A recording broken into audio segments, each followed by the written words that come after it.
What's up everyone, welcome to Garage Topics. Today's episode is a pilot episode. What do you mean by pilot?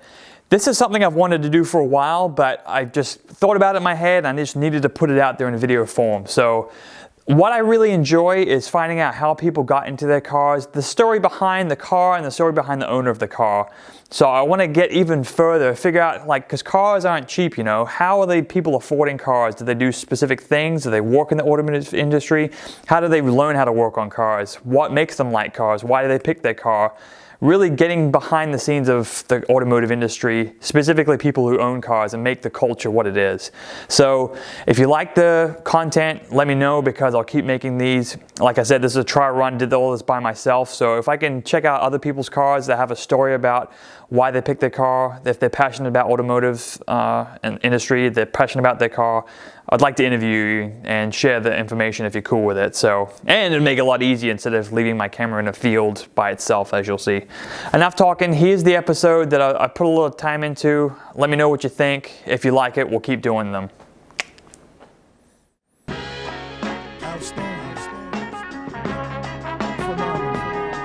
My name's Michael Seymour and I own a year 2000 Honda S2000.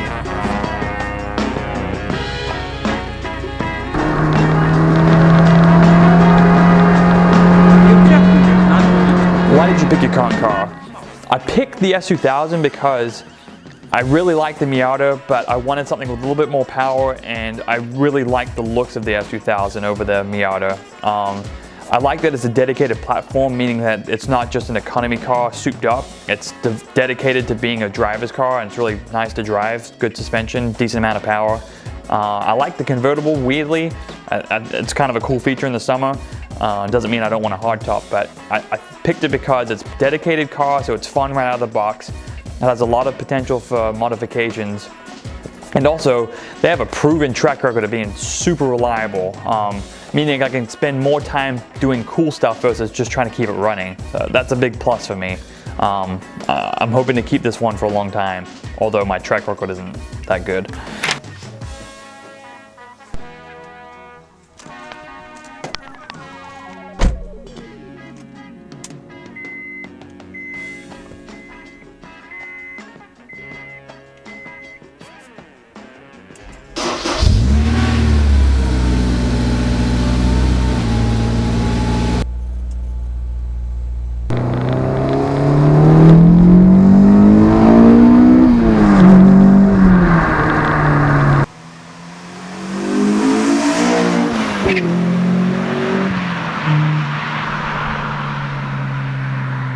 Why do I like the S2000? I love how high the engine revs. Even though I have the AP2, it's just a ton of fun to drive. It sounds pretty cool for a 4-cylinder. I like how easy it is to work on it. It's relatively open, so I'm not getting crammed with having a tight engine bay. I can do a lot of work to it myself. That's appealing to me, being able to tinker on it myself and really, I think, make this into my own car versus just someone else's. I'm really thinking about it from me this time instead of trying to resell it. So I like the fact that I can tinker with it, make it my own personal car with specific things I like and make sure that's the best for me.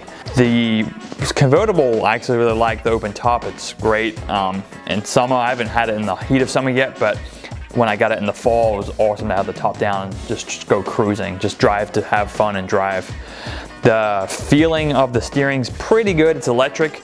But the car's short wheelbase and the AP1's notorious twitchy rear end makes it pretty kind of fun on the streets, but also a little sketchy at the same time. So I think tweaking that will be fun to get it right where it's the borderline of super grippy yet a little bit fun, so it slides out in a predictable way. The interior, I love the red leather interior. It's just, I don't know, I really wanted a red leather interior, and I think they're awesome in cars. They make them in all red. I'm not a huge fan of that. I like the black-red contrast.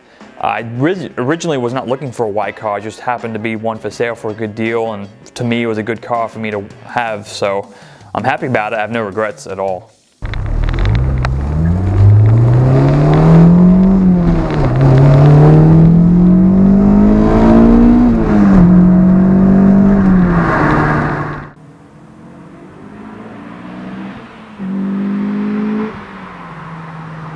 How did I get the S2000? So I'm not rich, if you can't tell. Before I moved away from where I'm at now, I bought a 1986 BMW E30. It was an E25 ES. It was smashed up in the rear. It was drivable, just had a big dent in the rear, so the trunk didn't latch that well. Taillights didn't position well. Overall, the car ran and drove fine. I picked that car up for 400 bucks, which is super cheap for an E30. This thing was black, had red interior, it was awesome. So I had it for a while, just tinkered around with it here and there, making sure that it ran better. Had a leak in the brakes, so I replaced the brake lines. Timing belt was suspect, so I changed out the timing belt, taught how to do that myself. That was cool because that car was front facing, so that you could actually get in there and work on it and not be confined to a really tight space. When I moved, I actually had to sell it because I couldn't take 2 cars with me. So I sold that for a decent amount more than I paid for it, and I got tools out of it, so that was cool. I then bought the 4Runner for like a couple $100 more than I sold the E30 for. Did some work to that. I sold that for more than what I paid for it, but I put a decent amount of money into that car. So I lost a couple $100 in that 4Runner. It was a piece of junk. It taught me a lot to not buy some junky car, even though it was a good price. So I sold the 4Runner. Then I bought a Miata for a couple $100 more. Really liked that car, worked on it a ton, had a blast with it, but where I lived, there was no curvy roads, so it just wasn't that practical to have. So I sold that car, regretted it. I kind of regret it now, but S2000 is cool. Anyways, sold the Miata. Then just looking at Craigslist, I wanted a Tacoma as my daily driver, so I found a Tacoma for a couple $100 more than I sold the Miata for. Unfortunately, found out there was rust on that, so replaced all the frame end of it on my own. Decided that wasn't practical because it didn't have AC, and that kind of bummed me out. So I decided to sell that, and then I bought the S2000 for a couple $100 more than I sold the Tacoma for.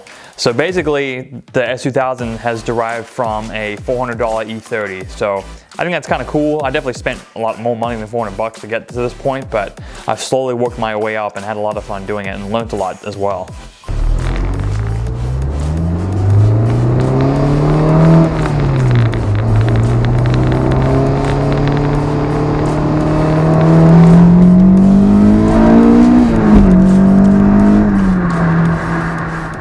What got you into cars? So I was originally born in Australia. I moved to the United States when I was 12 years old. In Australia, I just grew up around a lot of cars. The car culture there is rather big. Actually, I had a childhood friend that's parents were into cars, into go-karts and such. And they took me along to some races, such as some of the World Rally Championships in Australia and the V8 supercar races in Australia. So that kind of got me hooked. And then I don't know, I just had a general passion. My parents would do things to cars, but weren't super passionate about them. I don't know why I specifically gravitated towards them, but I do recall also when I moved to the United States, we had the Speed Network, which is now defunct. That channel had a lot of these how-to videos and horsepower TV about adding horsepower to cars and stuff like that. And I didn't know what the heck they were saying, but I thought it was really interesting to watch, and ever since then, my love for cars has just grown and grown and grown.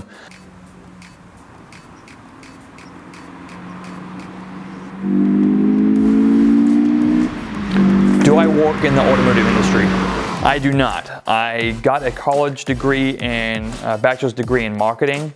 Throughout college, to pay for college and some of the expenses there, not all of them, unfortunately, I worked at Advanced Auto Parts for about 4 years. I was just a regular employee. I did some managerial duties for a while, then stepped back to focus on school and just be a regular employee. That really put me on the spot to learn about cars because, surprisingly enough, people would rely on people at Advanced Auto Parts to be their mechanic because they were too cheap to do stuff. One of the things I did see, though, is that once the internet became popular, so this is going to date me, I'm 27, turning 28 this year. Around 2007 is when I started. A lot of people came in. It was really cool. There'd be a lot of cool cars coming into the auto parts store and stuff. Once the internet came around and online auto parts stores became more available, the less and less cooler cars came in. It was kind of very interesting to see.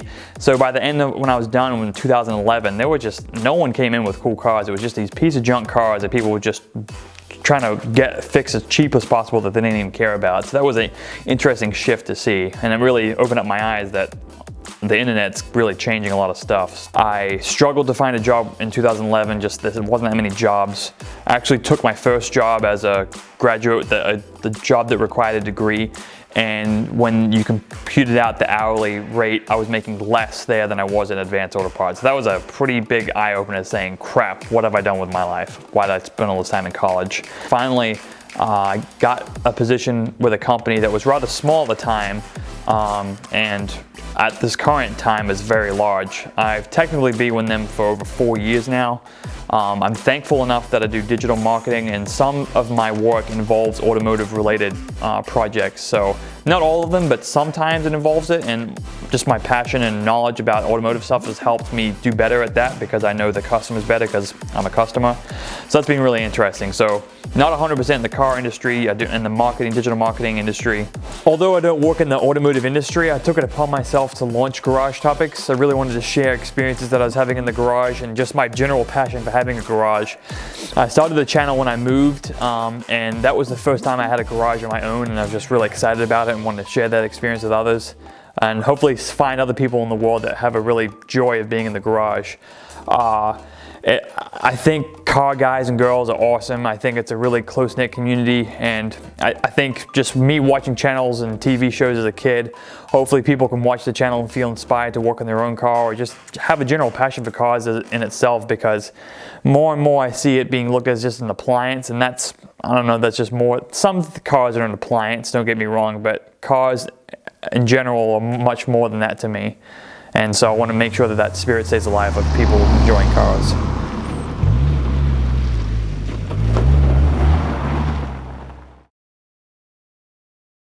I typically work in the garage. The S2000, I plan on making it all done by myself. I want to take pride in that I fixed everything on the car. I don't see why it would go to anyone else for work unless anything catastrophic happens.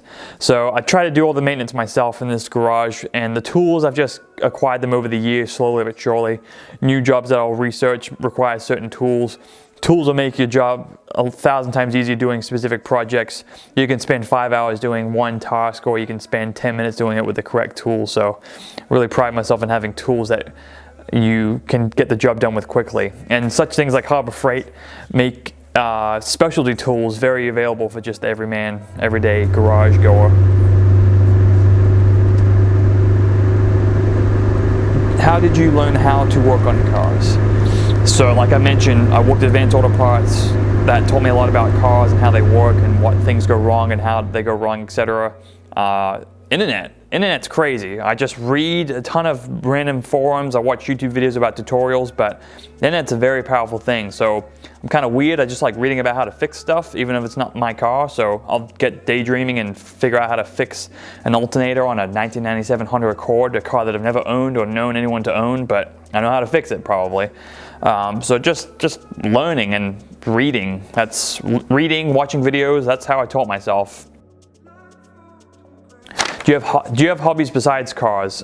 Yeah, I've started to pick up photography and videography, because you can see that's an expensive hobby. It kind of sucks because cars are expensive too, so just got to take it one step at a time. I really like mountain biking. It's kind of fun. I think it's pretty cool. It's good exercise as well. And also I like snowboarding. I didn't start snowboarding until I was about 21, so I was kind of late to the game. Taught myself how to do that, never had a lesson. Now I go every year for a couple days. It's a ton of fun. How do loans factor into your cars? I try not to take loans out on cars or car parts. It just, I don't know. I like to own what I have, and so like if I'm working on a car, I wanted to know that it's mine and that the bank doesn't technically own it, because if you have the loan out for a car, you don't own it. The bank does. The bank's letting you drive it. Some cases it makes sense if you can get a really low interest rate, but don't pay out in the car for like 10 years. Try to get it paid off in a couple years so that you can have that no payments will make your life a lot fun, and you can, whatever you're spending on a payment, you can drop into car stuff if you want. Best car advice you could give someone. Best advice I can give you is don't buy a brand new car right out of high school, right out of college.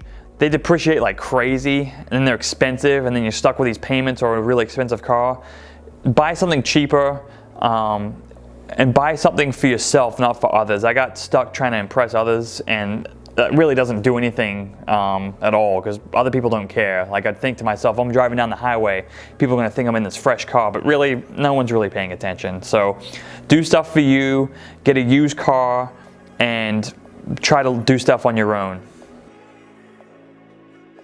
Best career advice I could give: no one's going to hand you a job. I kind of thought that having a degree would just mean that people would be begging for me to work for them. It's not the case. You got to put yourself out there. And even though I have a job now, doesn't mean that I'm guaranteed a job in the future. So I got to keep pushing myself both in my career and just learning about things. So never stop learning. Continue trying to advance yourself and try to do something that you're interested in.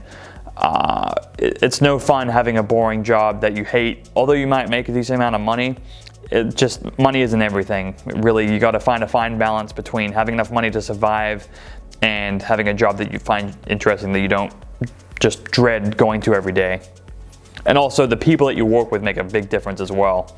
Can't say that enough. What are your future plans with cars? So I'm probably going to have kids in the future. A lot of people just completely fade out of the car hobby once that happens. It's going to definitely take a toll on how much time I can spend on cars, but I don't want it to ruin my hobby. So it's a fine line between making sure that having a good family, and also to be a good parent, family member, you got to have some enjoyment with your life outside of that as well, is my belief. I plan on tinkering with cars for as long as I can, potentially. I'd like to get a couple more cars. I'm trying to think them not as an investment, but if I can get some cars that don't really lose that much value besides regular maintenance, that'd be pretty cool with me. What are your plans with the current car? The Elantra, my daily driver. I'm just going to drive that thing until it falls apart, basically. Keep it cheap as possible. S2000, just make it a really nice car, a really reliable car, so that I can have fun with it and not worry about it, but not go all crazy at the start with modifying it over the top and then being bored with it. I want to just do little by little improvements here and there, so that it always keeps me interested and busy and wanting more out of the car. Also, I'm looking forward to seeing what improvements come from the parts that we add to the car. I think that's pretty interesting. What will be your next car? I kind of want like an SUV truck. I'd really like a 4Runner or a Tacoma to replace the Elantra eventually, but they're so dang expensive. So I don't know, either something like that or something practical but cool, like a Acura TSX manual. Something, I don't know. I'm not too concerned about it right now. I'm pretty happy where we're at right now. So Club Dirty Auto and Club Dirty itself is something that I've been talking about since high school. The thought process behind it was, when I was in high school, I'd wash my car, my buddies would wash their cars multiple times a week, and that the thought was that you'd wash your car so many times that it went past the stage of clean and entered the dirty realm again on the spectrum. So that's where that came about. It's nothing gross, but it kind of gives off a bad connotation. The cover value is kind of bad if it's just coming right off the bat. First impressions aren't the best.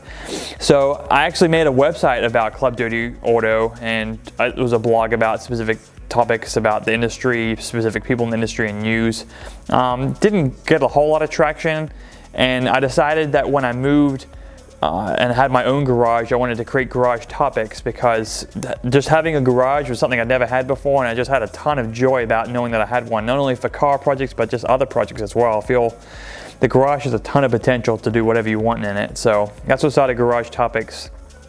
Back with Club Dirty though, I originally wanted to give people stickers of Club Dirty, because you see a car out there that looks like it's being loved, looks like it's being taken care of, looks like the owner really takes care and has pride in their car. And that's what I wanted Club Dirty to embody. But I've switched it to Garage Topics now, because it does a better representation of what you like. And I think the logo that we made now is pretty cool, something I'd be proud to wear. Something I'd be proud to wear, obviously, cha-ching. And this is something that we can give out as well, as these Garage Topic emblems showing that you care about your car. We can even make special versions of them based on how in depth and if you've done one of these reviews or not. Limited edition. I daydream a lot about cars, think about them all the time. Making this channel is kind of an outlet for me so that I can share my passion with others and keep myself from going crazy about just thinking about cars and actually going out there and doing stuff.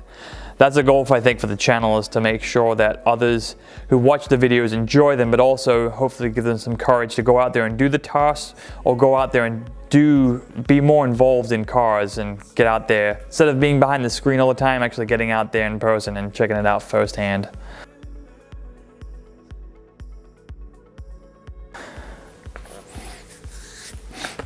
Club Duty Fresh.